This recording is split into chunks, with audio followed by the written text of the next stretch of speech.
নমস্কার, নিউজের প্রাইম নিউজে সবাইকে স্বাগত। আমি রয়েছি আপনাদের সাথে মীনাক্ষী। চোখ রাখছি খবরে। 2030 সালের মধ্যে হবে টেকসই উন্নয়ন, সাধিত হবে ত্রিপুরায় এসডিজি ইন্ডেক্সে রাজ্যের উল্লেখযোগ্য সাফল্যের প্রেক্ষিতে এমনটাই জানালেন মুখ্যমন্ত্রী doctor Manik Saha. SDC index 2023-24-এর ত্রিপুরার 3টি জেলা উল্লেখযোগ্য সাফল্য অর্জন করার বিষয়টি সামাজিক মাধ্যমে উল্লেখ করেছেন মুখ্যমন্ত্রী doctor Manik Saha. SDC index 2023-24-এর উত্তর পূর্ব ভারতের বিভিন্ন রাজ্যগুলোর মধ্যে ত্রিপুরার 3টি জেলা উল্লেখযোগ্য সাফল্য অর্জন করেছে। নীতি আয়োগের প্রকাশিত প্রতিবেদন অনুযায়ী গোমতী পশ্চিম ও দক্ষিণ জেলা যথাক্রমে তৃতীয়, পঞ্চম ও সপ্তম স্থানে অবস্থান করে সারা দেশে দৃষ্টান্ত স্থাপন করেছে বলে এদিন জানিয়েছেন মুখ্যমন্ত্রী ডক্টর মানিক সাহা। তাছাড়া রাজ্যের সবকটি জেলা ফ্রন্ট রানার শ্রেণীতে স্থাপন পাওয়ার বিশ্লেষকরা আশাবাদী যে 2030 সালের মধ্যে টেকসই উন্নয়ন লক্ষ্যমাত্রাগুলি পূরণ করতে সক্ষম হবে ত্রিপুরা বলে এদিন জানিয়েছেন মুখ্যমন্ত্রী ডক্টর মানিক সাহা। নীতি আয়োগ এবং উত্তর পূর্ব উন্নয়ন মন্ত্রকের সৌজন্যে এবং ইউএনডিপি এর কারিগরি সহায়তায় তৈরি করার সদস্য প্রকাশিত রিপোর্টে ফ্রন্ট রানার মর্যাদা অর্জন করেছে ত্রিপুরার সমস্ত জেলা। 26শে আগস্ট 2021 তারিখে প্রকাশিত প্রথম সংস্করণের গতির উপর ভিত্তি করে তৈরি এই সূচকটি পরিমাপ করা হয়েছে টেকসই উন্নয়ন লক্ষ্যমাত্রার উপর উত্তর পূর্বাঞ্চলের 8টি রাজ্যের সবকটি জেলার কর্মক্ষমতা পরিমাপ করে। সামাজিক, অর্থনৈতিক এবং পরিবেশগত দিকগুলিতে উন্নয়ন চ্যালেঞ্জ মোকাবেলার প্রতিশ্রুতি প্রতিফলন করে এই সূচক। প্রতিবেদন অনুসারে ত্রিপুরার সমস্ত জেলাই ফ্রন্ট রানার মর্যাদা অর্জন করেছে, অর্থাৎ এসপিরেন্ট বা অবিচার বিভাগে পড়েনি কোনো জেলাই।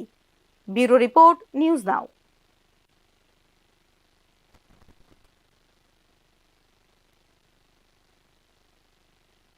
কংগ্রেসের পর এবার আইন শৃঙ্খলা ইস্যু নিয়ে মুখ্যমন্ত্রীকে চিঠি দিল বিরোধী দল সিপিআইএম। এক্ষেত্রে পুলিশকে পক্ষপাত তুষ্ট না হয়ে স্বাধীনভাবে কাজ করার নির্দেশ দেওয়ার জন্য মুখ্যমন্ত্রীর কাছে আবেদন জানিয়েছে সিপিআইএম। আইনের শাসন বর্তমানে প্রশ্নের মুখে এসে দাঁড়িয়েছে ত্রিপুরায়। অভিযোগ করে বিরোধী রাজনৈতিক দলগুলোর উপর ধারাবাহিক হামলা ও পুলিশ প্রশাসনের নীরবতা বা মদতদাতার ভূমিকায় থাকা নিয়ে গভীর উদ্বেগ প্রকাশ করেছে বিরোধী দল সিপিআই। তাই বিরোধীদের ওপর দমন নীতি অবিলম্বে বন্ধ করা এবং পুলিশকে আইন অনুযায়ী কাজ করার দাবি জানিয়ে মুখ্যমন্ত্রী ডাক্তার মানিক সাহাকে চিঠি দিয়েছে সিপিআই। রাজ্যের আইন শৃঙ্খলা পরিস্থিতি ভয়ঙ্করভাবে অবনতি ঘটেছে। প্রশাসনের একাংশের পক্ষপাত তুষ্ট ও উদাসীন ভূমিকায় বিরোধীদের দমন করার প্রধান অস্ত্র হয়ে দাঁড়িয়েছে। পুলিশের এই নির্লিপ্ত আচরণ শুধু বিরোধী রাজনৈতিক কর্মকাণ্ডকে রুদ্ধ করছে না, বরং সাধারণ জনগণের নিরাপত্তাও সংকটাপন্ন করে তুলছে বলে উল্লেখ করেছে CPI. Tripura police president colour অর্জনের গৌরব অর্জন করেছিল। আজ তাদেরই একটি অংশ শাসক দলের কথায় চলা ও বিরোধীদের দমনে ব্যবহৃত হচ্ছে, যা গোটা বাহিনীর ভাবমূর্তিকে কলঙ্কিত করছে বলে মন্তব্য করেছে সিপিআই। 17 জুন 2025 বিশালগড়ে প্যালেস্তাইনের প্রতি সংহতির সভায় হামলা। সিপিআইএম এর বিশালগড় ইউনিট আয়োজিত একটি শান্তিপূর্ণ সভায় বিজেপি যুব মোর্চা দুষ্কৃতী হামলা। এফআইআর এ 26 জনের নাম উল্লেখ করা হলেও আজও কোনো ব্যবস্থা নেওয়া হয়নি। 21 জুন দাদারাম বাজারে কংগ্রেস সভায় দুষ্কৃতিকারী হামলা। পুলিশ অনুমোদিত সভায় কংগ্রেস নেতা ও বিধায়ক সুদীপ রায় বর্মনকে বিজেপি কর্মীদের মারধর। 24 জুন টাকার জলা কমিউনিটি হলে জিতেন্দ্র চৌধুরীর সভায় আক্রমণ। 29 জুন কাকরাবন মোটর স্ট্যান্ডে সিপিআইএম সভা বানচাল। 6 জুলাই বিলোনিয়ায় বিধায়ক দীপঙ্কর সেনের ওপর হামলা। 7 জুলাই কমলপুরে ক্যাম্পেইন বন্ধ করতে বাধ্য করার মতো বিষয়গুলি উল্লেখ করা হয় চিঠিতে। এই ধরনের ধারাবাহিক ঘটনায় প্রমাণিত হয় আইন শৃঙ্খলা পুরোপুরি ভেঙে পড়েছে। রাজ্যে এবং প্রশাসনের একাংশের নিষ্ক্রিয়তা ও পক্ষপাত তুষ্ট মনোভাব আরো বেপরোয়া করে তুলেছে দুষ্কৃতীদের বলে চিঠিতে উল্লেখ করেছে সিপিআই। বিরোধী রাজনৈতিক কার্যক্রম চালানো কার্যত অসম্ভব করে তোলা হচ্ছে। তাই আইন ভঙ্গনকারীদের বিরুদ্ধে কঠোর পদক্ষেপ নিতে পুলিশ যেন স্বাধীনভাবে কাজ করতে পারে, তার জন্য মুখ্যমন্ত্রীর উদ্দেশ্যে লেখা চিঠিতে আবেদন জানিয়েছে সিপিআইএম। ব্যুরো রিপোর্ট, নিউজ নাও। প্রধানমন্ত্রী নরেন্দ্র মোদীর নেতৃত্বে এগিয়ে চলেছে ত্রিপুরা সহ গোটা দেশ। এক্ষেত্রে উন্নয়ন সাধিত হচ্ছে শ্রমিক, কৃষক, কর্মচারী। অথচ কর্মনাশা বন্ধ ডেকে উন্নয়নের এই গতি অবরুদ্ধ করতে চাইছে বিরোধীরা। মঙ্গলবার সাংবাদিক সম্মেলন করে এমনটাই জানালো ত্রিপুরা প্রদেশ বিজেপি। প্রেক্ষিতে বুধবারের বন্ধের বিরোধিতা করেছে ত্রিপুরা প্রদেশ বিজেপি। আজ কিন্তু বিনা আন্দোলনে, বিনা ধর্মঘট দেখে ভারতীয় জনতা পার্টি পরিষ্কার ভাবে বলতে চাই, আগামীকালের এই সর্বনাশা বন্ধ আমরা বিরোধিতা করছি। কোনোভাবে রাজ্যের মানুষ এই বন্ধকে মেনে নেবে না এবং আমি আবারও বলছি যে বিরোধিতা আমরা করছি। কাল সবকিছু সুস্থভাবে স্বাভাবিক। স্বাস্থ্য কেন্দ্রে দুষ্কৃতীদের হাতে আক্রান্ত রোগীর পরিজন ঘটনা গান্ধীগ্রাম প্রাথমিক স্বাস্থ্য কেন্দ্রে সোমবার গভীর রাতে গান্ধীগ্রাম প্রাথমিক স্বাস্থ্য কেন্দ্রে আচমকায় দুষ্কৃতীদের হাতে আক্রান্ত হন এক মহিলা।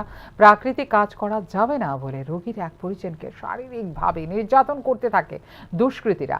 তাতে বাধা দিতে গিয়ে আসলে সংশ্লিষ্ট মহিলাকেও শারীরিকভাবে প্রহার করে দুষ্কৃতীরা। ঘটনার প্রেক্ষিতে চাঞ্চল্য ছড়ায় গোটা হাসপাতাল চত্বরে। বাসা করে আয়া তারা এখানে মার ধরা বসে, আমরা চিল্লি শুনি না বাইরে দিই তারা মারতাছে। তখন আমি সামনে গেছি, ভাই কি হয়েছে কেটে মারতাছ, মানে কইতে রাজি না, কি নাই কইতে রাজি না। তারপরে আমি ভাই মাইরো না, এবার আমার শহরের থেকে এসে আমার বুকের মধ্যে ডাক্কা মারছে। ডাক্কা দিয়ে আমার শহরের থেকে এটা মাইরা পালাই দিছি না, এটাই বেশি, এটা মাইরা পালাই তো মুসি যেত। আমি ভাই কি এটা করছে, এবার বাইরে পেচাপ করছে। আমি ভাই ওগুলা জিনিস নিয়ে কীভাবে একটা মানুষের মারতে পারি না, আমরা তো এখন রুগী লিয়ে আছি, আমরা তো এখন ঝামেলা করতে আসি। এরপরে হসপিটালটা তো হসপিটাল আমি বলছি ভাই তুমি এটা কী করছো, আমি তো যতটুকু জানি এটা সরকারি হসপিটাল, তোমার কেমন হইলো? আমরা হসপিটাল কেন পেশেন্ট। 9 জুলাই সাধারণ ধর্মঘটের দিনে যথারীতি চলবে। অফিস আদালত মঙ্গলবার বিজ্ঞপ্তি জারি করে নির্দেশ দিল রাজ্য সরকার। বুধবার দেশ জুড়ে ধর্মঘটে ডাক দিয়েছে 10টি কেন্দ্রীয় ট্রেডিং ইউনিয়নের একটি যৌথ প্ল্যাটফর্ম। কৃষক ও গ্রামীণ শ্রমিক সংগঠনগুলোর সঙ্গে যৌথভাবে এই ধর্মঘটের ডাক দিয়েছে প্ল্যাটফর্মটি। ভারত বন্ধ নামের অধীনে এই ডাক দেওয়া হয়েছে ধর্মঘটের। সংগঠনগুলির এই পদক্ষেপের লক্ষ্য হল সরকারের কিছু নির্দিষ্ট নীতির বিরোধিতা করা। এই নীতিগুলিকে কর্পোরেটপন্থী এবং শ্রমিক বিরোধী হিসেবে উল্লেখ করেছে ইউনিয়নগুলি। ধর্মঘটের ডাক দেওয়া শ্রমিক সংগঠনগুলি অনুমান করছে যে 25 কোটিরও বেশি শ্রমিক যোগদান করবেন দেশ জুড়ে এই ধর্মঘটে। ত্রিপুরাতেও এই ধর্মঘটকে সমর্থন করেছে সিটু এবং বামপন্থী কর্মচারী সংগঠনগুলো। প্রেক্ষিতে 9 জুলাই সাধারণ ধর্মঘটের বিরোধিতা করে এই দিনে সরকারি এবং আধা সরকারি প্রতিষ্ঠানগুলোতে কর্মচারীদের উপস্থিতি বাধ্যতামূলক করল রাজ্য সরকার। 9 জুলাই 2025 তারিখে অর্থাৎ ধর্মঘটের সংশোধিত তারিখে সকল সরকারি বিভাগ, প্রতিষ্ঠান এবং অফিস স্বাভাবিকভাবে চলবে বলে মঙ্গলবার নির্দেশিকা জারি করেছে রাজ্য সরকার। এক্ষেত্রে সকল প্রধান সচিব, বিশেষ সচিব এবং বিভাগীয় প্রধানদের নতুন তারিখটি নোট করে তাদের আওতাধীন সকল কর্মচারীদের কাছে এই তথ্য পৌঁছে দেওয়ার জন্য নির্দেশিকায় উল্লেখ করেছে রাজ্য সরকার। 9 জুলাই 2025 কর্মচারীদের উপস্থিতির একটি প্রতিবেদন দুপুর 12টার মধ্যে GAAR বিভাগে ইমেল ঠিকানা অথবা একই দিনে ডাকযোগে সাধারণ প্রশাসন বিভাগে জমা দেওয়ার জন্য জারি করা হয়েছে নির্দেশিকা। ফিউরো রিপোর্ট, নিউজ নাও। একদিকে প্রাকৃতিক দুর্যোগ, অন্যদিকে নিশি কুটুম্বদের দাপট, সব মিলিয়ে রাজ্যবাসী আজ অতিষ্ঠ। সোমবার মধ্যরাতে নিশি কুটুম্বদের দল আচমকায় হানা দেয় রাজধানী চন্দ্রপুর এলাকার দেবব্রত ঘোষের বাড়িতে। গৃহবধূকে আহত করে লুট করে নিয়ে যায় স্বর্ণালঙ্কার সহ বহু মূল্যবান জিনিসপত্র। খবর পেয়ে ঘটনাস্থলে ছুটে আসে পুলিশ।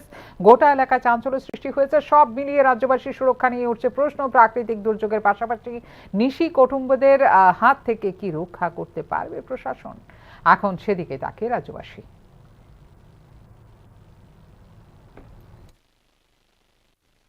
আমি তো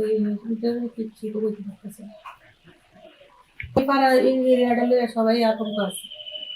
আজকে আমি ঘুমাইলাম, এক সময় আমার অসুস্থ হইলে আমি হসপিটালে যেতে পারি বা একটা অনুষ্ঠানে যেতে পারি, আমিও একলা এক সময় থাকতে পারি। আজকে বউ আছে বা আমিও একটা থাকুন লাগে, একটা পরিবার তো একজন থাকতেই পারে, ঠিক না?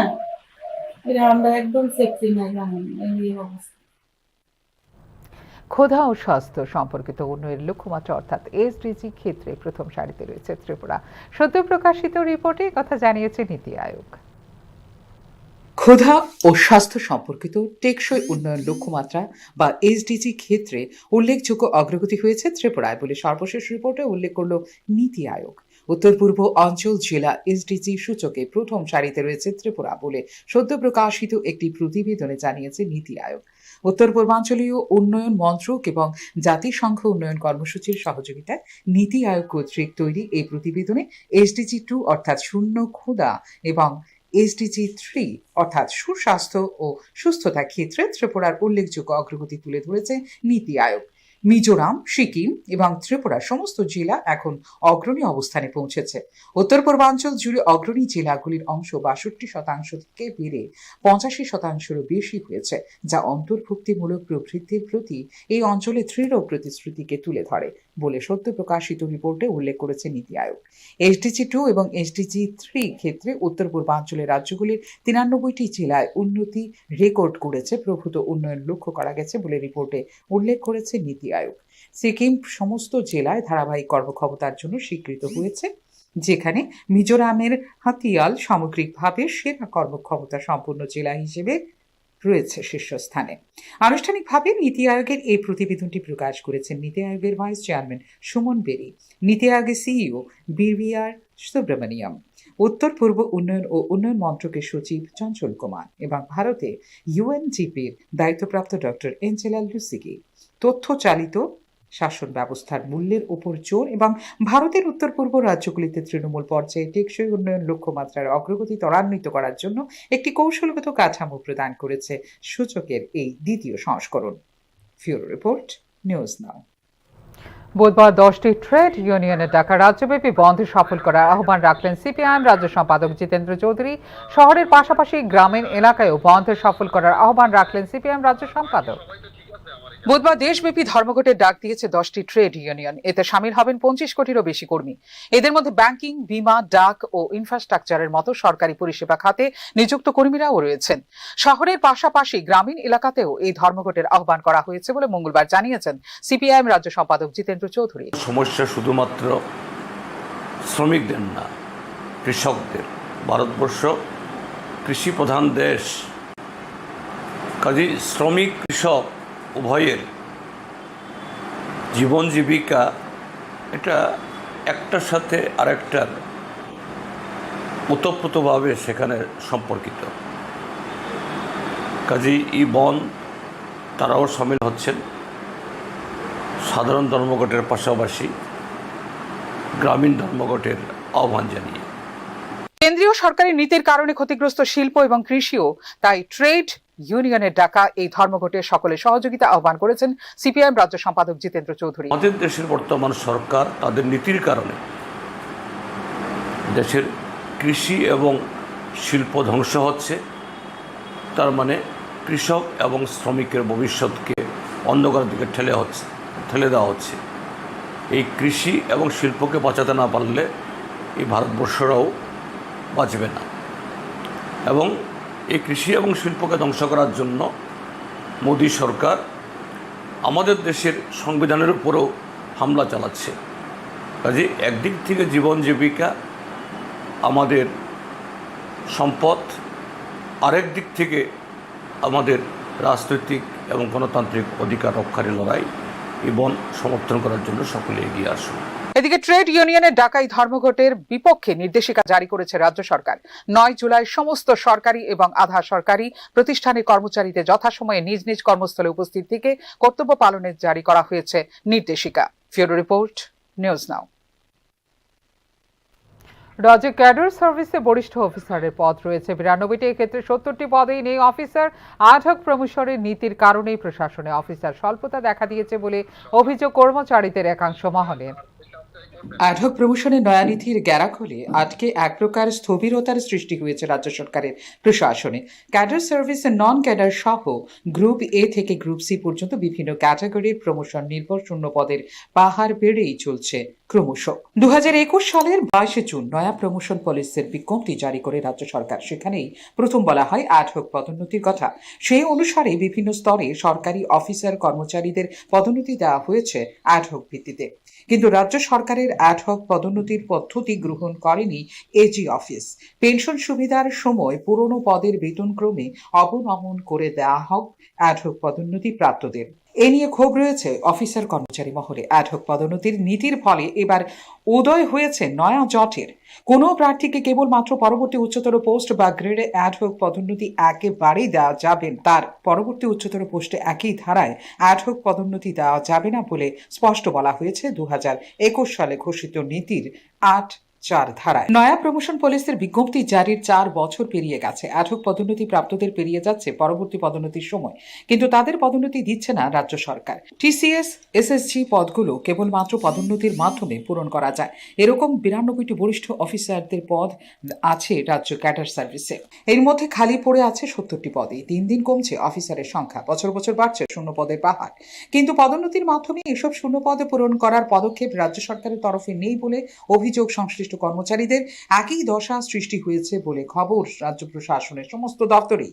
পুলিশে যারা সাব ইন্সপেক্টর থেকে ইন্সপেক্টর হয়েছেন কিংবা তার উপরে পদোন্নতি পেয়েছেন, তাদের আটকে গেছে পরবর্তী প্রমোশন। এলডিসি থেকে যারা ইউডিসি হয়েছেন, অফিস সুপারিনটেন্ডেন্ট বা অন্য সমগোত্রীয় উচ্চতর পদে, তাদের পদোন্নতি থমকে গেছে। যারাই অ্যাডহক পদোন্নতি নিয়েছিলেন তাদের প্রায় সবারই একই দশা হয়েছে। তাছাড়া অ্যাডহক পদোন্নতির নীতির মধ্যে এমন কিছু উপাদান রেখে দেওয়া হয়েছে যার ফলে সিনিয়রকে ডিঙিয়ে পদোন্নতি পাচ্ছেন জুনিয়ররা, জানিয়ে ক্ষোভ, এমনকি মামলাও করা হয়েছে আদালতে। প্রশাসনের নানা জায়গায় এরকম জটিলতায় বৈষম্য বঞ্চনা চলছে বলে অভিযোগ একাংশ অফিসার কর্মচারীদের মধ্যে। প্রমোশন সংক্রান্ত মামলা প্রায় 10 বছর ধরে ঝুলে আছে সুপ্রিম কোর্টে। ত্রিপুরা সহ বিভিন্ন রাজ্যে পদোন্নতি সংক্রান্ত মামলা বিচারাধীন। শীর্ষ আদালত এই মামলার চূড়ান্ত রায় দিতে পারেনি 1 দশক ধরে। তবে জর্নাল সিং এবং অন্যান্য বনাম লক্ষ্মী নারায়ণ গুপ্তা এবং অন্যান্য মামলায় সুপ্রিম কোর্টের রায় উল্লেখ করে পদোন্নতি দেবার ক্ষেত্রে একটি আদেশ জারি করে কেন্দ্রীয় সরকারের পার্সোনাল অ্যান্ড ট্রেনিং দপ্তর। তাতে 3টি মানদণ্ডের নিরিখে পদোন্নতি জারি রাখা দেওয়া হলো নির্দেশ। এই নির্দেশিকা অনুসরণ করে নিয়মিত পদোন্নতি বহাল করেছে কিছু রাজ্য। তবে ত্রিপুরার মতো অ্যাডহক পদোন্নতি ভূভারতে কোথাও নেই বলেই অভিযোগ কর্মচারীদের একাংশ মহলের। ফিউরো রিপোর্ট। বিপর্যয়কর বন্যা, শৃঙ্খল পরিস্থিতি মোকাবেলায় রাজ্যভিত্তিক মহড়া অনুষ্ঠিত হবে বুধবার। মঙ্গলবার সাংবাদিক সম্মেলনে জানিয়েছেন পশ্চিম ত্রিপুরা জেলা শাসক। গত আগস্ট 2024 সালের মাসের ভয়াবহ বন্যা পরিস্থিতিকে কেন্দ্র করে এবার অতিমাত্রায় সতর্ক হয়ে উঠেছে রাজ্য প্রশাসন। বন্যা এবং ভূস্খলন পরিস্থিতি মোকাবেলায় রাজ্যভিত্তিক মহড়া অনুষ্ঠিত হবে বুধবার। আগরতলার মোট 12টি স্থানে হবে এই মহড়া। এর মধ্যে বন্যা পরিস্থিতি মোকাবেলায় মহড়া অনুষ্ঠিত হবে 6টি স্থানে। মঙ্গলবার সাংবাদিক সম্মেলনে জানিয়েছেন পশ্চিম ত্রিপুরা জেলা শাসক ডক্টর বিশাল কুমার। कल 9 जुलाई के दिन पूरे हमारे स्टेट में state level disaster management mock exercise है, जिसमें जो स्टेट लेवल का जो एक्सरसाइज है वो अगरतला में किया जाएगा। जिसमें वेस्ट त्रिपुरा डिस्ट्रिक्ट में हमने 12 ऐसी जगह आइडेंटिफाई की हैं जहाँ पे ये मॉक ड्रिल किया जाएगा। इसमें से 6 जगह हैं जहाँ पे फ्लड से रिलेटेड मॉक ड्रिल किया जाएगा और 6 जगह में लैंडस्लाइड से रिलेटेड मॉक ड्रिल किया जाएगा। जैसे आप सभी को पता है कि अगस्त 2024 में एक मैसिव फ्लड आया था, जिसमें लैंडस्लाइड्स की भी बहुत सारी घटनाएं हुई थी।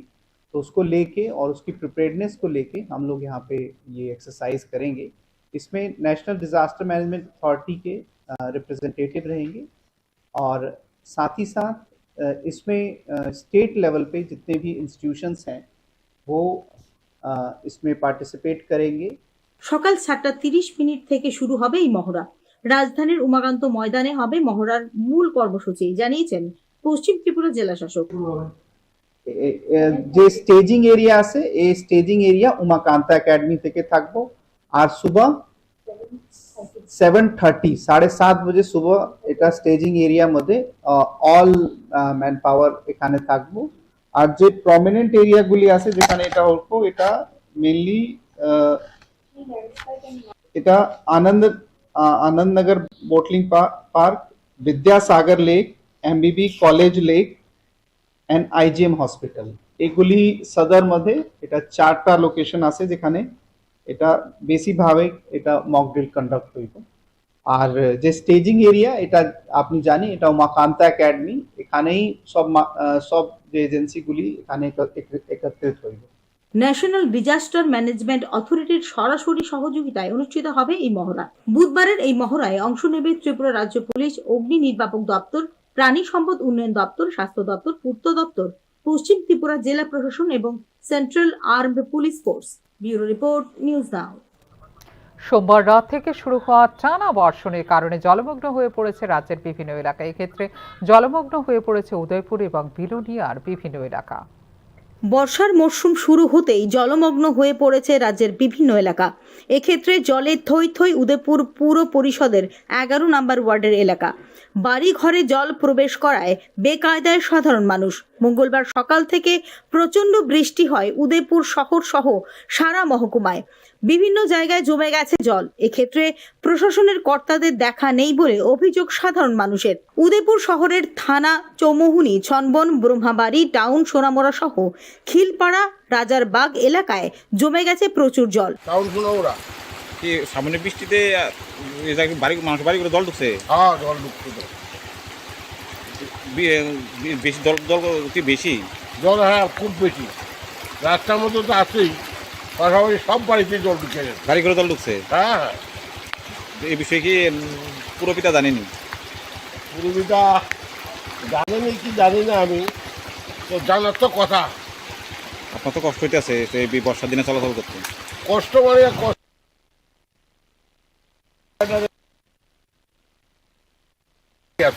আমি এখন শুভ সামনেই দাঁড়িয়ে আছি।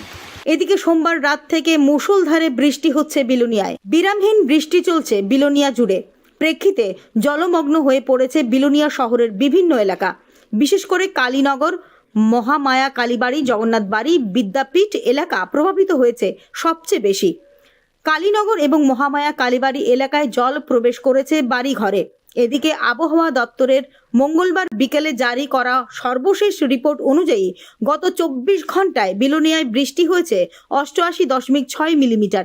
অপরদিকে গোমতী জেলার উদয়পুরে বৃষ্টি হয়েছে 87 মিলিমিটার। ব্যুরো রিপোর্ট, নিউজ নাও। সরকারিভাবে রাজ্য জুড়ে বিদ্যুতের স্মার্ট মিটার লাগানোর প্রক্রিয়া শুরু হলো মঙ্গলবার থেকে। মুখ্যমন্ত্রীর বাড়ি থেকে আনুষ্ঠানিকভাবে শুরু হলো স্মার্ট মিটার লাগানোর প্রক্রিয়া। সরকারিভাবে রাজ্য জুড়ে বিভিন্ন জায়গায় বিনা খরচে স্মার্ট মিটার লাগানোর প্রক্রিয়া শুরু হলো মঙ্গলবার থেকে। মুখ্যমন্ত্রীর বাড়ি সহ মন্ত্রিসভার সব মন্ত্রীদের বাড়িতেই লাগানো হচ্ছে এই স্মার্ট মিটার। এদিন স্মার্ট মিটার লাগানো হচ্ছে বিদ্যুৎ মন্ত্রীর বাড়িতেও।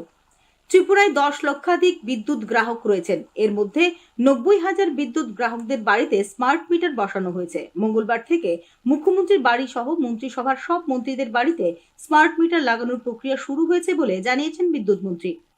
ধীরে ধীরে রাজ্যের সমস্ত সরকারি দপ্তরে স্মার্ট মিটার লাগাবে বিদ্যুৎ দপ্তর। তার 7 দিনের মধ্যে বিদ্যুৎ নিগমের 2700 কর্মীদের বাসভবনেও স্মার্ট মিটার লাগানোর প্রক্রিয়া শেষ করবে বিদ্যুৎ দপ্তর। স্মার্ট মিটারের নজরদারির জন্য বিদ্যুৎ নিগমে 2টি অফিস কক্ষ তৈরি করা হয়েছে এবং তা উদ্বোধন করা হবে শীঘ্রই। দেশের সমস্ত রাজ্যগুলির মধ্যে অসমে স্মার্ট মিটার বসানোর সংখ্যা বেশি। তারপর সিকিম, আন্দামান নিকোবর সহ আরো অনেক রাজ্যে স্মার্ট মিটার বসিয়েছে বলে জানিয়েছেন বিদ্যুৎ মন্ত্রী। স্মার্ট মিটার বসালে অতিরিক্ত বিদ্যুৎ বিল আসার কোনো কারণ নেই। তার ফলে জনগণের অনুমান ভিত্তিক বিল দেওয়ার কোনো সম্ভাবনা নেই বলে এদিন সাংবাদিক সম্মেলন ডেকে দাবি করলেন বিদ্যুৎ মন্ত্রী রতনলাল নাথ। আগামী 1 বছরের মধ্যে আগরতলা শহরের সব বিদ্যুৎ পরিবাহী তার মাটির নিচ দিয়ে সরবরাহ করা হবে বলেও দাবি বিদ্যুৎ মন্ত্রীর। এদিকে বিদ্যুতের স্মার্ট মিটারের প্রতিবাদে বিক্ষোভ কর্মসূচি থেকে শুরু করে পথ অবরোধ সংগঠিত করা হচ্ছে বিভিন্ন স্থানে।